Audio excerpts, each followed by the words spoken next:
Hi friends, ഇന്ന് നമ്മൾ നോക്കാൻ പോകുന്നത് ഈ മാസം 22-ാം തീയതി ഫ്ലിപ്കാർട്ട് വഴി വിപണിയിലെത്തിച്ച ഓപ്പോയുടെ Reno8 5Gയെ പറ്റിയാണ്. എല്ലാവരും Reno8 5G മേടിക്കണോ വേണ്ടയോ, അതിൻ്റെ ഗുണവും ദോഷവും എല്ലാം ഞാൻ ഈ വീഡിയോയിൽ പറയുന്നുണ്ട്. നിങ്ങൾ ആദ്യം മുതൽ അന്ത്യം വരെ കേൾക്കുക, കാണുക. Reno8 5Gക്ക് പകരക്കാരായി മേടിക്കാവുന്ന നല്ല ഫോണുകൾ ഏതൊക്കെയാണ്, എല്ലാ വിശേഷങ്ങളും ഗുണവും ദോഷവും ഈ വീഡിയോയിൽ പറയുന്നുണ്ട്. നമുക്ക് വീഡിയോയിലേക്ക് കിടക്കാം.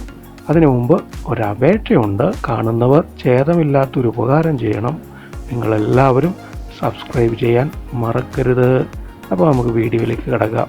OPPO Reno8 5G ഫോണിൻ്റെ വില ആരംഭിക്കുന്നത് 30,000 രൂപയാണ്. 8GB റാമും 128GB സ്റ്റോറേജുമുള്ള ഫോണിൻ്റെ വില ആരംഭിക്കുന്നത് 30,000 രൂപയാണ്. പരസ്യമായ രഹസ്യം ഇതാണ്: OnePlus Nord 2T 5Gയുടെ റീബ്രാൻഡിംഗ് ആണ് OPPO Reno8 5G. 30,000 രൂപ കൊടുത്ത് വാങ്ങിക്കുവാൻ മാനുവൽ തരുന്ന ഒരു ഫോണാണോ Reno8 5Gയുടെ ചില ഗുണഗണങ്ങൾ നമുക്ക് ആദ്യം നോക്കാം. ഒന്നാമത്തെ ഗുണങ്ങൾ: സൂപ്പർ ഫാസ്റ്റ് 18 വാട്ട് ചാർജിങ് ഈ ഫോണിൽ കൊടുത്തിട്ടുണ്ട്. വളരെ വേഗത്തിൽ ചാർജ് ചെയ്യുവാൻ ഈ ഫോണ് നമ്മളെ സഹായിക്കുന്നുണ്ട്. കൂടാതെ MediaTek Dimensity 1300 SoC CPU ആണ് ഈ ഫോണിനുള്ളത്. മികച്ച ഒരു CPU ആണ്, ഗെയിമിങ്ങിന് പറ്റിയ ഒരു CPU ആണ്. കൂടാതെ സോണിയുടെ ഗുഡ് ക്യാമറ സെറ്റപ്പാണ് ഈ ഫോണിനുള്ളത്. 12 5G ബാൻഡ് സപ്പോർട്ട് ചെയ്യുന്നുണ്ട്. In display finger print sensor കൊടുത്തിട്ടുണ്ട്. NFC സപ്പോർട്ട് ചെയ്യുന്നുണ്ട്. സോളിഡ് ഫ്രണ്ട് ക്യാമറ 32 MBയുടെ ഫ്രണ്ട് ക്യാമറ കൊടുത്തിരിക്കുന്നു. കൂടാതെ നല്ല ബ്രൈറ്റ് പാനലാണ് ഈ ഫോണിനുള്ളത്. ഇതെല്ലാം OPPO Reno8 5Gയുടെ പ്രോസ് ആണെന്ന് പറയാം. OPPO Reno8 5Gയുടെ ദോഷങ്ങൾ നോക്കിക്കഴിഞ്ഞാൽ, ഒന്നാമത്തെ ദോഷം 90 Hz റിഫ്രഷിംഗ് റേറ്റേ ഉള്ളൂ. 30,000 രൂപയുടെ ഫോണിന് 120 Hz എങ്കിലും റിഫ്രഷിംഗ് റേറ്റ് കൊടുക്കേണ്ടതായിരുന്നു. കൂടാതെ സിംഗിൾ സ്പീക്കറാണ് ഈ ഫോണിനുള്ളത്. ഒരു സ്റ്റീരിയോ സ്പീക്കർ ആവാമായിരുന്നു. കൂടാതെ 3.5 mm ഓഡിയോ ജാക്കില്ല.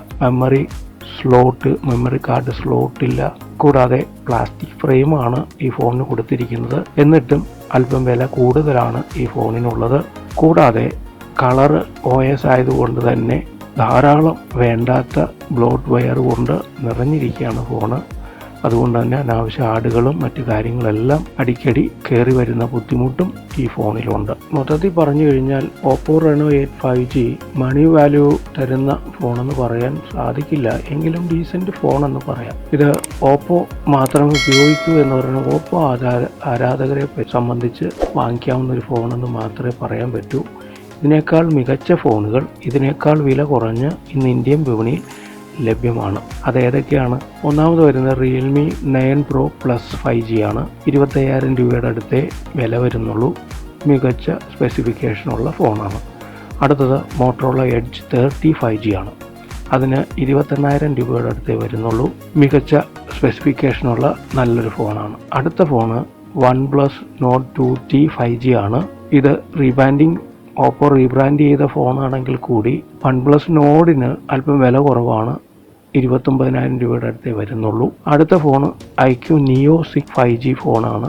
അത് 30,000 രൂപയുടെ അടുത്ത് വില വരുന്നതും ഓപ്പോയുടെ Reno8 5Gയേക്കാൾ മികച്ച സ്പെസിഫിക്കേഷനുള്ള ഫോണുകളാണ്. ഓപ്പോയ്ക്ക് പകരം മേടിക്കാവുന്ന 30,000 രൂപ താഴെ വരുന്ന നല്ല ഫോണുകളാണ് മേളിൽ പറഞ്ഞ ഈ ഫോണുകളെല്ലാം. ഡിസൈൻ വൈസ് നോക്കിക്കഴിഞ്ഞാൽ നിങ്ങൾ വലിയ ഗെയിം ഒന്നും കളിക്കുന്നില്ല എങ്കിൽ OPPO Reno8 5Gയേക്കാൾ നല്ലൊരു ഓപ്ഷനാണ് നത്തിങ് ഫോൺ എന്ന് പറയാം. ഡിസൈൻ വൈസ് നോക്കിക്കഴിഞ്ഞാൽ അലുമിനിയം ബോഡിയോട് കൂടിയ മികച്ച ഡിസൈനിങ് ആണ് നത്തിങ് ഫോണിനുള്ളത്. ഓപ്പോയേക്കാൾ മികച്ച ഡിസൈനിങ് ആണ് നത്തിങ്ങിൻ്റെ എന്ന് നമുക്ക് പറയാൻ കഴിയും. ചുരുക്കി പറഞ്ഞാൽ OPPO Reno8 5Gയേക്കാൾ മികച്ച ഫോണുകൾ ഇന്ന് വിപണിയിൽ ലഭ്യമാണ്. ഇതിനേക്കാൾ വില കുറവിൽ നമുക്ക് OPPO Reno8 5Gയേക്കാൾ മികച്ച ഫോണുകൾ വാങ്ങിക്കുവാൻ കഴിയും എന്നുള്ളതാണ്.